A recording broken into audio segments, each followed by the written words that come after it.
Yang kita harus paham, malaikat maut itu wajahnya semacam apa? Berarti malaikat maut pasti memiliki wajah, pasti memiliki wajah. Karena malaikat itu diantara yang kita pahami, mereka memiliki fisik.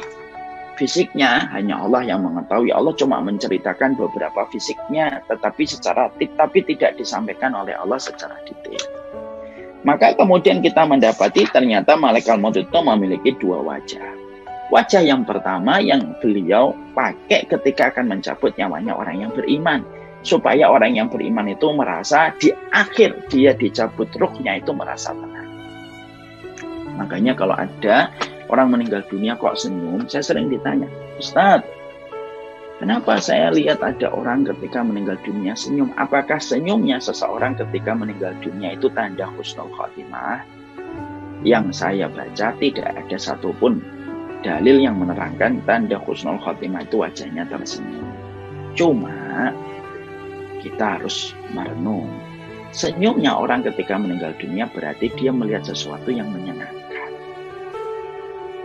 Ya, banyak kalau kita lihat orang-orang di antara keluarga itu kayak tersenyum melihat sesuatu. Memang itu bukan tanda husnul khotimah yang kita dapatkan dalilnya secara real atau secara jelas menyebutkan tanda husnul khotimah tersenyum. Karena yang diterangkan di dalam dalil yaitu adalah tanda husnul khotimah itu berkeringat dahi kita dan kening kita. Itu yang jelas. Yang betul-betul jelas semacam itu. Adapun tersenyum walaupun tidak disebutkan secara eksplisit di dalam dalil bahwasanya itu merupakan husnul khotimah, tapi itu merupakan bagian dari sebuah prasangka yang baik. Orang tersenyum itu berarti dia melihat sesuatu yang menenangkan. Dia melihat sesuatu yang menyenangkan. Lalu kita kembalikan berarti ada sesuatu yang dia pandang pada kematiannya sampai dia tersenyum. Berarti kalau kita kembalikan kepada pembahasan kita poin yang kelima, berarti malaikat maut itu memiliki wajah. Yang wajah itu betul-betul wajah yang membuat orang itu senang untuk melihatnya. Ya, makanya kemudian disampaikan. Mari kita buka halaman 141.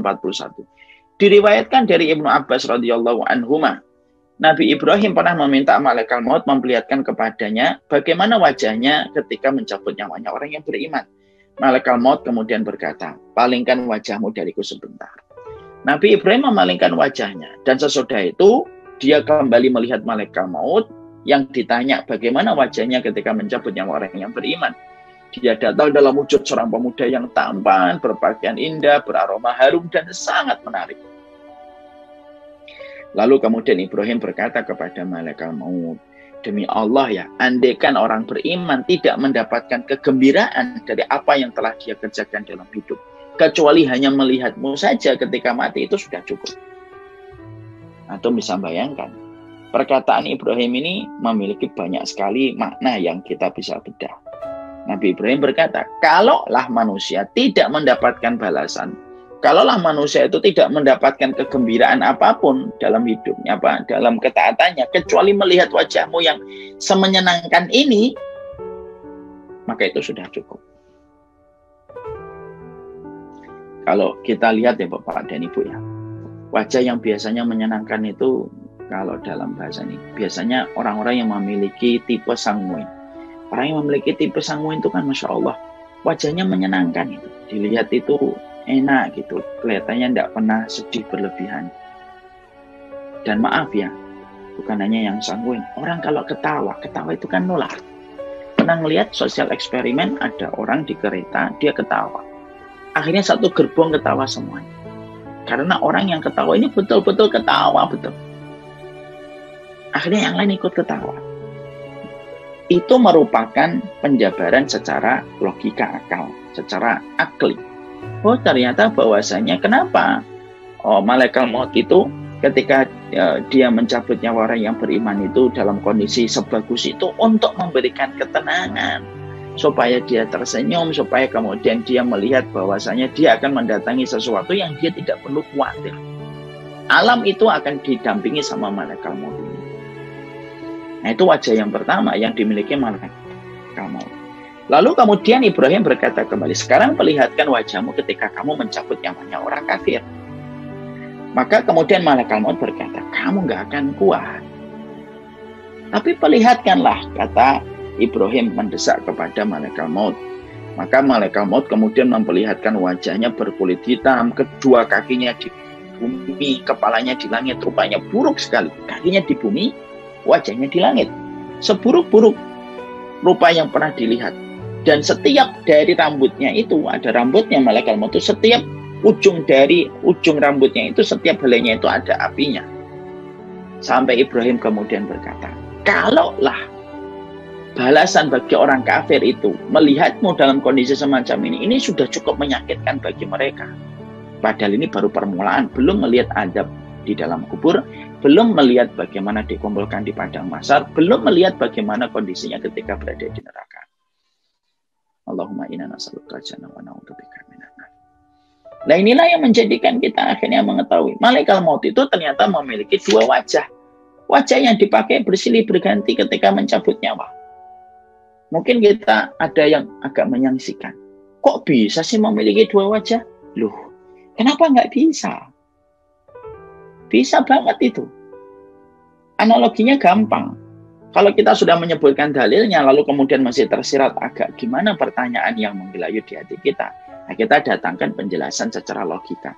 Bukankah manusia itu memiliki dua penampakan di wajahnya? Manusia itu kan memiliki dua penampakan di wajahnya.